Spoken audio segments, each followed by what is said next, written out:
Hi hello welcome back to my YouTube channel content diaries by Sneha Pai. ಇಂದಿನ ಕಂಟೆಂಟಲ್ಲಿ ಗೋಧಲಿಯನ್ನ Christmas ಹಬ್ಬದ ಸಂದರ್ಭದಲ್ಲಿ ಯಾಕೆ ತಯಾರಿಸ್ತಾರೆ ಅಂತ ಹೇಳುವುದನ್ನ ತಿಳಿಸಬೇಕು. ನಾನು ಕಾನ್ವೆಂಟ್ ಸ್ಕೂಲಲ್ಲಿ ಓದಿದ್ರಿಂದ ಕ್ರಿಸ್ಮಸ್ ಹಬ್ಬದ ಸಂದರ್ಭ ಅಂತ ಹೇಳಿದ್ರೆ ನಮಗೆ ಆ ಒಂದು ಡೆಕೋರೇಷನ್ ಅನ್ನ ನೋಡುವುದೇ ಇಷ್ಟ ಆಗಿತ್ತು.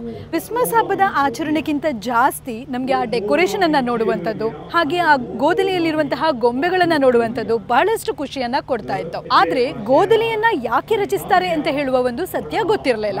ಗೋಧಲಿಯ ಮಹತ್ವವೇನು, ಗೋಧಲಿಯನ್ನ ಯಾಕೆ ರಚಿಸ್ತಾರೆ, ಹಾಗೆ ಕ್ರೈಸ್ತ ಬಾಂಧವರು ಕ್ರಿಸ್ಮಸ್ನ ಸಂದರ್ಭದಲ್ಲಿ ಹೇಗೆಲ್ಲ ಸಂಭ್ರಮದಿಂದ ಕ್ರಿಸ್ಮಸ್ ಹಬ್ಬದ ಸಂಭ್ರಮದಲ್ಲಿ ಇರ್ತಾರೆ ಅಂತ ಹೇಳುವುದನ್ನ ನೋಡ್ಲಿಕ್ಕಿದ್ದೇವೆ. ಕ್ರಿಸ್ಮಸ್ ಹಬ್ಬ ಅಂತ ಹೇಳುವಂಥದ್ದು ಪವಿತ್ರತೆಯ ಮತ್ತು ಸೌಹಾರ್ದತೆಗಾಗಿ ಪ್ರಸಿದ್ಧವಾಗಿದೆ. ಈ ಹಬ್ಬವನ್ನ ಆಧುನಿಕ ಕಾಲದಲ್ಲೂ ಕೂಡ ಸಂಪ್ರದಾಯ ಮತ್ತು ನಾವೀನ್ಯತೆಯ ಸಮನ್ವಯದಲ್ಲಿ ಆಚರಿಸಲಾಗ್ತಿತ್ತು. ಕ್ರಿಸ್ಮಸ್ ಹಬ್ಬದ ಮೂಲವು ಪ್ರಾಚೀನ ಕಾಲದ ಪಶ್ಚಿಮ ರೋಮನ್ ಸಾಮ್ರಾಜ್ಯದ ಉತ್ಸವಗಳಲ್ಲಿತ್ತು ಅಂತ ಹೇಳಲಾಗ್ತದೆ. ಕ್ರಿಸ್ಮಸ್ ಅನ್ನ ಕ್ರೈಸ್ತ ಧರ್ಮದಲ್ಲಿ ಏಸು ಕ್ರಿಸ್ತನ ಜನ್ಮದ ನೆನಪಿಗಾಗಿ ಆಚರಿಸಲಾಗ್ತದೆ. ಬಹಳಷ್ಟು ದಿನಗಳಿಂದ ಹಬ್ಬದ ಸಿದ್ಧತೆಯಲ್ಲಿರುವಂತಹ ಕ್ರೈಸ್ತ ಬಾಂಧವರು ಡಿಸೆಂಬರ್ 24ರ ಸಂಜೆಯಿಂದಲೇ ಅಂದರೆ ಕ್ರಿಸ್ಮಸ್ ಕ್ಯಾರೋಲ್ಸ್, ಜಿಂಗಲ್ ಬೆಲ್ಸ್ ಅಥವಾ ಸೈಲೆಂಟ್ ನೈಟ್ ಮುಂತಾದ ಗೀತೆಗಳು ಕೂಡ ಸಂತೋಷವನ್ನ ಮೂಡಿಸ್ತದೆ. ಚರ್ಚ್ಗಳಲ್ಲಿ ಮಧ್ಯರಾತ್ರಿ ಪೂಜೆ ಕೂಡ ನಡೆಯುತ್ತದೆ. ಯೇಸು ಕ್ರಿಸ್ತನ ಜನ್ಮಕಥೆಯನ್ನ ಓದುವ ಮೂಲಕ ದೇವನ ಪ್ರಸಿದ್ಧಿ ಮತ್ತು ಪ್ರಾರ್ಥನೆಗೆ ಸಮರ್ಪಿತವಾದ ಸಮಯವನ್ನ ಇಲ್ಲಿ ನೀಡಲಾಗ್ತದೆ. ನಾನು ಕೂಡ ಕಾನ್ವೆಂಟ್ ಸ್ಕೂಲಲ್ಲಿ ಓದಿದ್ರಿಂದ ಕ್ರೈಸ್ತ ಬಾಂಧವರ ಆಚರಣೆಯನ್ನ ನೋಡಿ ಖುಷಿ ಪಡ್ತಾ ಇದ್ವಿ. ಸೊ ಈ ಒಂದು ಕಂಟೆಂಟನ್ನು ಮಾಡುವಾಗ ಬ್ರಹ್ಮಾವರದ ಹೋಲಿ ಫ್ಯಾಮಿಲಿ ಚರ್ಚ್ನ ಒಂದು ಸಂಭ್ರಮ ಸಡಗರದ ವಿಡಿಯೋವನ್ನ ಮಾಡಿದ್ದೆ. ಇಲ್ಲಿ ಕ್ರಿಸ್ಮಸ್ ಅನ್ನ ಬಹಳಷ್ಟು ಸಂಭ್ರಮ ಸಡಗರದಿಂದ ಎಲ್ಲರೂ ಕೂಡ ಆಚರಿಸ್ತಾರೆ.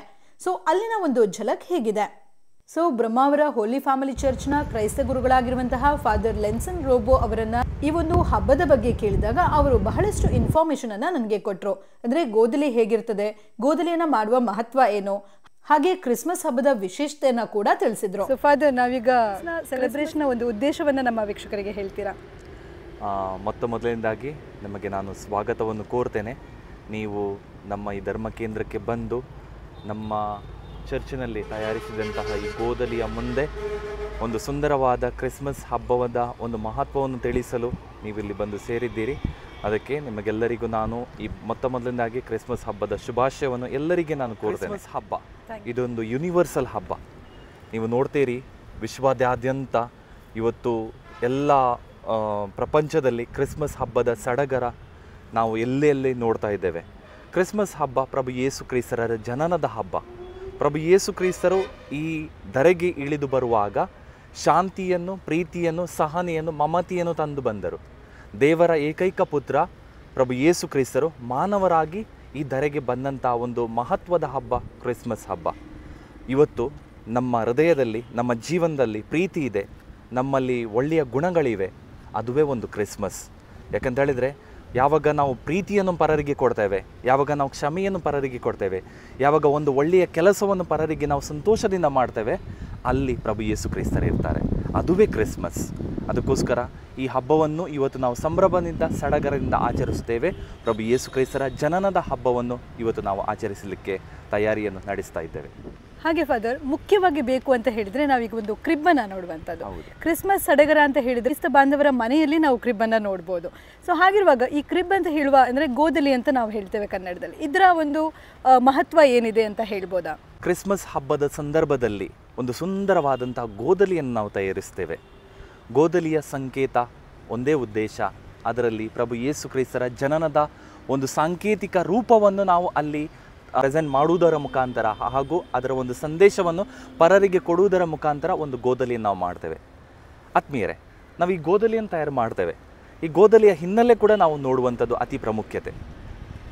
1223ನೆಯ ಸಮಯ, ಆ ಸಮಯದಲ್ಲಿ ಅಸೀಸಿಯ ಸಂತ ಫ್ರಾನ್ಸಿಸ್ ಎಂಬ ಒಂದು ತರುಣ, ಒಬ್ಬ ಯುವಕ, ಹಿಸ್ಟ್ರಿ ಹೇಳುವ ಪ್ರಕಾರ, ನಮ್ಮ ಚಾರಿತ್ರ್ಯ ಹೇಳುವ ಪ್ರಕಾರ ಅವರು ಒಮ್ಮೆ ಬೆತ್ಲೆಹೇಮ್ ಎಂಬ ಊರಿಗೆ ಹೋಗಿದ್ದರು. ಅಲ್ಲಿ ಪ್ರಭು ಯೇಸು ಕ್ರಿಸ್ತರ ಜನನದ ಆ ಒಂದು ಘಳಿಗೆಯನ್ನು, ಆ ಒಂದು ಸುಂದರವಾದಂಥ ಒಂದು ಪ್ರದೇಶವನ್ನು ನೋಡಿ ಅವರು ತಮ್ಮ ಊರಿಗೆ ಬಂದು, ರೋಮ್ ಎಂಬ ಊರಿಗೆ ಬಂದು, ರೋಮ್ ಎಂಬ ಊರಿನಲ್ಲಿ ಒಂದು ಗ್ರೇಚ್ಯೋ ಎಂಬ ಊರಿನಲ್ಲಿ ಮೊದಲನೇದಾಗಿ ಪ್ರಭು ಯೇಸು ಕ್ರಿಸ್ತರ ಈ ಗೋಧಲಿಯನ್ನು ತಯಾರಿ ಮಾಡಿದಂಥ ಒಂದು ಅದ್ಭುತವಾದಂಥ ಸಂತರು ಅವರಾಗಿದ್ದಾರೆ. ಸಂತ ಫ್ರಾನ್ಸಿಸ್ ಅಸಿಸಿಯವರು ಬೈಬಲ್ನಲ್ಲಿ ಉಲ್ಲೇಖವಾದಂಥ ಆ ವಾಕ್ಯಗಳ ಪ್ರಕಾರವೇ ಒಂದು ಸುಂದರವಾದಂಥ ಗೋದಲಿಯನ್ನು ತಯಾರು ಮಾಡಿದರು. ಅಲ್ಲಿ ಅವರು ಮಾಡಿದಂಥ ಒಂದು ಪ್ರಥಮ ಗೋದಲಿಯಲ್ಲಿ ಹಸುಗಳಿದ್ದವು, ಕುರಿಗಳಿದ್ದವು, ಮೇಕೆಗಳಿದ್ದವು ಹಾಗೂ ಇನ್ನಿತರ ಒಂದು ಪ್ರಾಣಿಗಳು ಅಲ್ಲಿ ಇದ್ದು ಕೇವಲ ಒಂದು ಸಾಂಕೇತಿಕ ರೂಪದಲ್ಲಿ ಒಂದು ಪ್ರಭು ಯೇಸು ಕ್ರಿಸ್ತರ ಒಂದು ಮೂರ್ತಿಯನ್ನು, ಸಣ್ಣ ಮೂರ್ತಿಯನ್ನು ಅಲ್ಲಿ ಇಟ್ಟು ಒಂದು ಪ್ರಭು ಯೇಸು ಕ್ರಿಸ್ತರು ಯಾವ ಒಂದು ಸನ್ನಿವೇಶದಲ್ಲಿ ಜನಿಸಿದಂಥ ಆ ಒಂದು ನಿಜ ಗಳಿಗೆ ರೂಪದಲ್ಲಿ ಅವರೊಂದು ಒಂದು ಗೋದಲಿಯನ್ನು ಅವರು ತಯಾರಿ ಮಾಡಿದ್ದಾರೆ. ಸೊ ಇವತ್ತು ನಾವು ಕೂಡ ಅದೇ ಒಂದು ಸಂಪ್ರದಾಯವನ್ನು ಈ ಕಥೋಲಿಕ ಚರ್ಚಿನಲ್ಲಿ ಹಾಗೂ ನಮ್ಮ ಮನೆಗಳಲ್ಲಿ, ನಮ್ಮ ಚರ್ಚ್ಗಳಲ್ಲಿ ಹಾಗೂ ಎಲ್ಲ ಕ್ರೈಸ್ತ ಬಾಂಧವರು ಸಂತೋಷದಿಂದ ಒಂದು ಗೋದಲಿಯನ್ನು ತಯಾರಿ ಮಾಡ್ತಾರೆ. ಈ ಗೋದಲಿಯನ್ನು ತಯಾರು ಮಾಡುವಂಥ ಒಂದು ಉದ್ದೇಶ ಪ್ರಭು ಯೇಸು ಕ್ರಿಸ್ತರ ಜನನದ ಒಂದು ಸಾಂಕೇತಿಕ ರೂಪವನ್ನು ನಮ್ಮ ಮನೆಗಳಲ್ಲಿ, ನಮ್ಮ ಧರ್ಮ ಕೇಂದ್ರಗಳಲ್ಲಿ ಮಾಡಿ ಅದರ ಸಂತೋಷವನ್ನು ನಾವು ಕೂಡ ಅನುಭವಿಸಿ ಹಾಗೂ ಅದರ ಸಂತೋಷವನ್ನು ಪರರಿಗೆ ಕೊಡುವುದರ ಮುಖಾಂತರ ಒಂದು ಸಾಂಕೇತಿಕ ರೂಪದಲ್ಲಿ ನಾವು ಇವತ್ತು ಈ ಗೋದಲಿಯನ್ನು ಮಾಡ್ತೇವೆ. ನಾವಿಲ್ಲಿ ಗೋದಲಿಯನ್ನು ಮಾಡುವಾಗ ಇಲ್ಲಿ ಅನೇಕ ಮೂರ್ತಿಗಳನ್ನು ನೀವು ನೋಡ್ಬೋದು. ಇಲ್ಲಿ ಒಂದು ದೊಡ್ಡ ಅರಮನೆ ಇದೆ. ಇದು ಅರಮನೆ ನಾವು ನೋಡುವುದಾದರೆ ಇದು ಬೈಬಲ್ನಲ್ಲಿ ನಮಗೆ ತಿಳಿಸುವ ಪ್ರಕಾರ ಇದು ಹೆರೋದ್ ಅರಸನ ಒಂದು ಅರಮನೆ ಎಂಬುದಾಗಿ ನಾವು ಹೇಳ್ತೇವೆ. ಇಲ್ಲಿ 3 ಜ್ಯೋತಿಷಿಗಳಿದ್ದಾರೆ. ಅವರು ಪ್ರಭು ಯೇಸು ಕ್ರಿಸ್ತರ ಭೇಟಿಗೆ ಪೂರ್ವ ದಿಕ್ಕಿನಿಂದ ಬಂದವರು. ಆದರೆ ಅವರಿಗೆ ಇದು ಜೆರುಸಲೇಮಿನ ನಜರೇತ್ ಎಂಬ ಊರು ಅವರಿಗೆ ಗೊತ್ತು ಇರಲಿಲ್ಲ, ಅವರಿಗೆ ಪರಿಚಯ ಇರಲಿಲ್ಲ. ಅದಕ್ಕೋಸ್ಕರ ಅವರು ಈ ಅರಮನೆಗೆ ಹೋಗ್ತಾರೆ. ಅಲ್ಲಿ ಅವರು ಈ ಪ್ರಭು ಯೇಸು ಕ್ರಿಸ್ತರ ಜನನದ ಬಗ್ಗೆ ಅವರು ಮಾಹಿತಿಯನ್ನು ಕೇಳುವಾಗ ಅವರಿಗೆ ಕನಿಕರ ಉಂಟಾಗಿ ಅವರು ತಾನೂ ಕೂಡ ಅವರ ಜೊತೆ ಬರಬೇಕು ಎಂಬ ಒಂದು ಘೋಷಣೆಯನ್ನು ಅವರ ಜೊತೆ ಮಾಡ್ತಾರೆ. ಆದರೆ ದೇವರ ವಾಣಿ ಬೇರೆದಾಗಿತ್ತು. ಅವರಿಗೆ ಒಂದು ನಕ್ಷತ್ರವಿತ್ತು. ಆ ನಕ್ಷತ್ರವೇ ಒಂದು ದಾರಿದೀಪವಾಗಿ, ದೇವರ ವಾಣಿಯಾಗಿ ಆ ಬೆತ್ಲೆಮ್ ಎಂಬ ಊರಿಗೆ ಒಂದು ದಾರಿದೀಪವಾಗಿ ಅವರಿಗೆ ತೋರಿಸ್ತದೆ. ಈ ಗೋದಲಿಯಲ್ಲಿ ನಾವು ಕುರುಬರನ್ನು ನೋಡ್ತೇವೆ ಹಾಗೂ ಕುರಿಗಳನ್ನು ನೋಡ್ತೇವೆ. ಈ ಒಂದು ಸಾಂಕೇತಿಕ ರೂಪ ಇಲ್ಲಿ ನಾವು ನೋಡುವುದಾದರೆ ಕುರುಬರು ಆ ಕಾಲದಲ್ಲಿ ಕುರಿಗಳನ್ನು ಮೇಯಿಸುವುದರ ಮೂಲಕ ತಮ್ಮ ಕೆಲಸಗಳನ್ನು, ದೈನಂದಿನ ಕೆಲಸಗಳನ್ನು ಮಾಡ್ತಾ ಇದ್ದರು. ನಾವು ಬೈಬಲ್ನಲ್ಲಿ ಓದ್ತೇವೆ ಪ್ರಭು ಯೇಸು ಕ್ರಿಸ್ತರು ಒಂದು ಗೋದಲಿಯಲ್ಲಿ ಜನಿಸಿದರು. ಒಂದು ಇಂಟ್ರೆಸ್ಟಿಂಗ್ ವಿಷಯ ಇಲ್ಲಿದೆ. ಅವರು ದೇವರ ಪುತ್ರರು ಆದರೂ ಅವರಿಗೆ ಅರಮನೆ ಇಲ್ಲ. ಆದರೆ ಈ ದನದ ಕೊಟ್ಟಿಗೆಯಲ್ಲಿ ಪ್ರಭು ಯೇಸು ಕ್ರಿಸ್ತರು ಜನಿಸಿದ್ದಾರೆ. ಯಾತಕ್ಕಾಗಿ ಎಂಬುದಾಗಿ ನಮ್ಮ ಮನಸ್ಸಿನಲ್ಲಿ ಒಂದು ಪ್ರಶ್ನೆ ಇರಬಹುದು. ಇದು ದೇವರ ಇಚ್ಛೆಯಾಗಿತ್ತು. ದೇವರು ಈ ಲೋಕಕ್ಕೆ ಮನುಷ್ಯರಾಗಿ ಬರುವಾಗ ಅವರಿಗೆ ಒಂದು ಒಳ್ಳೆಯ ಜಾಗ ಸಿಗಲಿಲ್ಲ. ಆದರೆ ದೀನತೆಯ ಸಂಕೇತವಾಗಿ ಈ ದನದ ಕೊಟ್ಟಿಗೆಯಲ್ಲಿ ಜನಿಸುವುದರ ಮೂಲಕ ಅವರ ಸರಳತೆ ಹಾಗೂ ಅವರ ಮುಗ್ಧತೆ ಹಾಗೂ ಅವರಲ್ಲಿ ಇರುವಂಥ ಪ್ರೀತಿಯನ್ನು ನಮಗೆ ಈ ಧರೆಗೆ ತೋರಿಸಿಕೊಟ್ಟಿದ್ದಾರೆ. ಹೀಗೆ ಗೋದಲಿ ಅಂತ ಹೇಳುವಂಥದ್ದು ಮಾತೆ ಮರಿಯಾ ಮತ್ತು ಜೋಸೆಫ್ ಇವರು ಯೇಸು ಕ್ರಿಸ್ತನಿಗೆ ಜನ್ಮ ನೀಡಿರುವಂತಹ ಒಂದು ದೃಶ್ಯದ ಪುನರ್ರಚನೆ ಅಂತ ಹೇಳ್ಬೋದು. ಇನ್ನು ಹಬ್ಬದ ಸಡಗರವಾಗಿ ತಿಂಡಿ ತಿನಿಸುಗಳ ಬಗ್ಗೆ ಹೇಳಬೇಕು ಅಂತ ಹೇಳಿದ್ರೆ ಕೇಕ್ಗಳು, ಕುಕೀಸ್ಗಳು, ಕುಸ್ವಾರ್ಗಳು ಹಾಗೆ ಮತ್ತಷ್ಟು ಸಿಹಿ ತಿಂಡಿಗಳನ್ನ ಪರಸ್ಪರ ಹಂಚಿಕೊಂಡು ಇವರು ಸಂಭ್ರಮವನ್ನ ಆಚರಿಸ್ತಾರೆ. ಇನ್ನು ಹಬ್ಬದ ಆಚರಣೆಯ ಬಗ್ಗೆ ಕೇಳಿದಾಗ ನಮಗೆ ಕ್ರೈಸ್ತ ಗುರುಗಳು ಕೊಟ್ಟ ಮಾಹಿತಿ ಹೀಗಿತ್ತು. ಕ್ರಿಸ್ಮಸ್ ಹಬ್ಬದ ಸಂದರ್ಭದಲ್ಲಿ ನಮ್ಮ ದೇವಾಲಯಗಳಲ್ಲಿ ಬಲಿಪೂಜೆಯನ್ನು ಮಾಡುವುದರ ಮೂಲಕ ಪ್ರಭು ಯೇಸು ಕ್ರಿಸ್ತರ ಆಚರಣೆಯನ್ನು ನಾವು ಇನ್ನೂ ಅತ್ಯಂತ ಸಂತೋಷದಿಂದ ಆಚರಣೆ ಮಾಡಿ ನಮ್ಮ ಆಚರಣೆಯ ಮುಖಾಂತರ ಈ ಪ್ರಭು ಯೇಸು ಕ್ರಿಸ್ತರ ಜನನದ ಹಬ್ಬವನ್ನು ಪರರ ಜೊತೆ ನಾವು ಹಂಚಿಕೊಳ್ಳುತ್ತೇವೆ. ನಾವು ಆದಿಕಾಲದಲ್ಲಿ ಹಾಗೂ ನಮ್ಮ ಪೂರ್ವಜರು ಈ ಪೂಜೆಗಳನ್ನು, ನಮ್ಮ ಅತಿ ಪ್ರಮುಖವಾದಂತಹ ಈ ಪೂಜೆಯನ್ನು ಮಧ್ಯರಾತ್ರಿ ಮಾಡ್ತಾ ಇದ್ದರು. ಆದರೆ ಕಾಲಕ್ರಮೇಣ ಬರುವ ಸಂದರ್ಭದಲ್ಲಿ ನಮ್ಮ ಕಾಲಕ್ಕೆ ತಕ್ಕಂತೆ ನಾವು ಈ ಆಚರಣೆಯನ್ನು ನಮ್ಮ ಸಮಯಕ್ಕೆ ಅನುಗುಣವಾಗಿ ನಾವು ಸಾಯಂಕಾಲದ ಸಮಯದಲ್ಲಿ ಈ ಪ್ರಭು ಯೇಸು ಕ್ರಿಸ್ತ ಜನನದ ಹಬ್ಬವನ್ನು ನಾವು ಆಚರಣೆ ಮಾಡ್ತೇವೆ. ಬಲಿಪೂಜೆಯ ಒಂದು ಸಾಂಕೇತಿಕ ಇಂಪಾರ್ಟೆನ್ಸ್ ಏನಂತ ಹೇಳುವುದಾದರೆ ಅಲ್ಲಿ ಪ್ರಭು ಯೇಸು ಕ್ರಿಸ್ತರ ಶರೀರ ಮತ್ತು ರಕ್ತವನ್ನು ಹಾಗೂ ಅವರ ವಾಕ್ಯವನ್ನು ಆಲಿಸಿ ಅವರು ನೀಡಿದಂಥ ಸಂದೇಶವನ್ನು ನಮ್ಮ ಜೀವನದಲ್ಲಿ ಅಳವಡಿಸಲು ಪ್ರಭು ಯೇಸು ಕ್ರಿಸ್ತ ನಮಗೆ ಕರೆ ಕೊಡುವಂಥದ್ದೇ ಒಂದು ಬಲಿಪೂಜೆ. ಆ ಒಂದು ಸುಂದರವಾದ ಬಲಿಪೂಜೆಯಲ್ಲಿ ನಾವೆಲ್ಲರೂ ಕ್ರೈಸ್ತ ಭಕ್ತಾದಿಗಳು ಭಕ್ತಿಯಿಂದ ಭಾಗವಹಿಸಿ ಪ್ರಭು ಯೇಸು ಕ್ರಿಸ್ತರ ಸಂದೇಶವನ್ನು, ಅವರು ನೀಡುವಂಥ ಒಂದು ಪ್ರೀತಿಯ ಸಂದೇಶವನ್ನು ನಮ್ಮ ಜೀವನದಲ್ಲಿ ಸ್ವೀಕರಿಸಿ ಅದನ್ನು ಪಾಲಿಸಲು ನಾವೆಲ್ಲರೂ ಇಲ್ಲಿ ಬಂದು ಒಂದು ಕುಟುಂಬದ ರೀತಿಯಲ್ಲಿ ಬಂದು ನಾವು ಸೇರುತ್ತೇವೆ. ಹಾಗೆ ಫಾದರ್, ನಾವೀಗ ನಕ್ಷತ್ರಗಳನ್ನು ನೋಡ್ತೇವೆ ಮತ್ತು ಕ್ರಿಸ್ಮಸ್ ಟ್ರೀಗಳನ್ನು ನೋಡ್ತೇವೆ. ಸೊ ನಕ್ಷತ್ರಗಳ ಒಂದು ಸಂದೇಶ ಏನು ಅಂತ ಹೇಳ್ತೀರಾ? ನಾವು ನೋಡುವುದಾದರೆ ನಕ್ಷತ್ರಗಳು ನಮ್ಮೆಲ್ಲರಿಗೆ ಆಕರ್ಷಣೆಯಾಗಿದೆ. ನಾವು ಮೇಲೆ ನಮ್ಮ ಆಕಾಶಕ್ಕೆ ನೋಡುವುದಾದರೆ ಸಾಯಂಕಾಲದ ಹೊತ್ತು ನಮಗೆ ಈ ನಕ್ಷತ್ರಗಳು ಆಕರ್ಷಣೆ ತರುತ್ತವೆ. ಪ್ರಭು ಯೇಸು ಕ್ರಿಸ್ತರ ಜನನದ ಸಂದರ್ಭದಲ್ಲೂ ಕೂಡ ಆ ಒಂದು ನಕ್ಷತ್ರ ಈ 3 ಜ್ಯೋತಿಷರಿಗೆ ಬೆತ್ಲೆಹೆಮ್ ಎಂಬ ಊರಿಗೆ ಒಂದು ಸಾಂಕೇತಿಕವಾಗಿ ದೇವರ ವಾಣಿಯಾಗಿ ಅವರ ಮುಂದೆ ಹೋಯಿತು. ಹಾಗೂ ಆ ನಕ್ಷತ್ರ ಪ್ರಭು ಯೇಸು ಕ್ರಿಸ್ತರು ಜನಿಸಿದಂಥ ಬೆತ್ಲೆಹೆಮ್ ಇನ ಗೋದಲಿಯ ಒಂದು ಮುಂದೆ ಅಲ್ಲಿ ಬಂದು ನಿಂತಿತು. ನಕ್ಷತ್ರ ಒಂದು ಜ್ಯೋತಿಯ ಸಂದೇಶ, ಪರರಿಗೆ ಒಳಿತನ್ನು ಮಾಡುವುದರ ಮೂಲಕ ಈ ನಕ್ಷತ್ರದ ಒಂದು ಒಳ್ಳೆಯ ಗುಣಗಳನ್ನು ನಮ್ಮ ಜೀವನದಲ್ಲಿ ಅಳವಡಿಸಲು ಈ ನಕ್ಷತ್ರ ನಮಗೆ ಇವತ್ತು ಪ್ರೇರಣೆಯಾಗಿದೆ.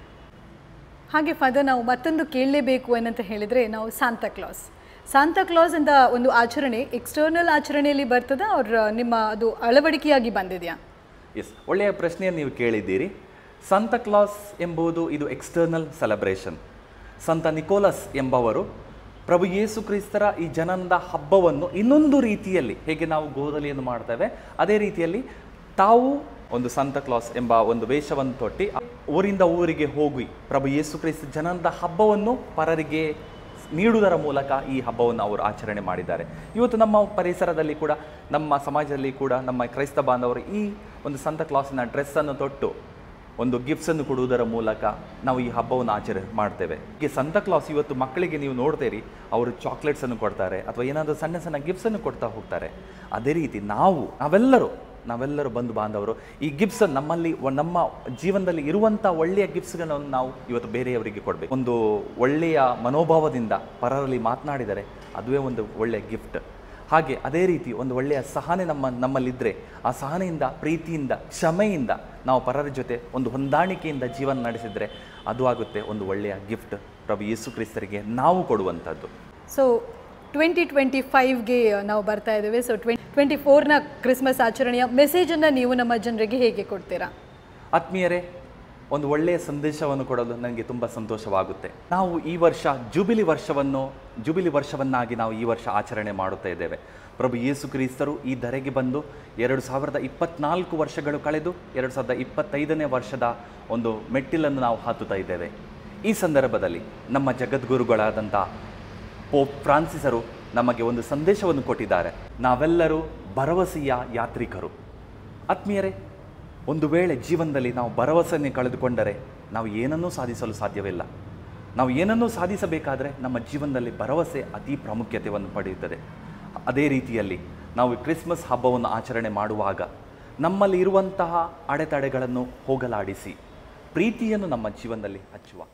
ಇನ್ನು ಹೋಲಿ ಫ್ಯಾಮಿಲಿ ಚರ್ಚ್ನ ಪ್ಯಾರಿಷ್ ಪ್ರೀಸ್ಟ್ ಆಗಿರುವಂತಹ ಫಾದರ್ ಜಾನ್ ಫೆರ್ನಾಂಡಿಸ್ ಇವರು ಎಲ್ಲರಿಗೂ ಶುಭ ಕೋರಿದ್ದು ಹೀಗೆ: ನಾವು ಈ ಒಂದು ಹಬ್ಬವನ್ನು, ಕ್ರಿಸ್ತ ಜಯಂತಿಯ ಹಬ್ಬವನ್ನು ಆಚರಿಸುವ ಶುಭ ಸಮಯದಲ್ಲಿ ನಿಮಗೆಲ್ಲರಿಗೂ ಕ್ರಿಸ್ಮಸ್ ಹಬ್ಬದ ಶುಭಾಶಯಗಳನ್ನು ಕೋರುತ್ತೇನೆ. ಮಾನವರಾಗಿ ಹುಟ್ಟಿ ಬಂದ ಪ್ರಭು ಯೇಸು ಕ್ರಿಸ್ತರು ನಿಮ್ಮನ್ನು ಅರಸಲಿ ಮತ್ತು ನಿಮ್ಮ ಕುಟುಂಬಗಳಲ್ಲಿ ಶಾಂತಿ ಸಮಾಧಾನ ನೆಲೆಸಲಿ ಎಂದು ನಾನು ಪ್ರಾರ್ಥಿಸುತ್ತೇನೆ.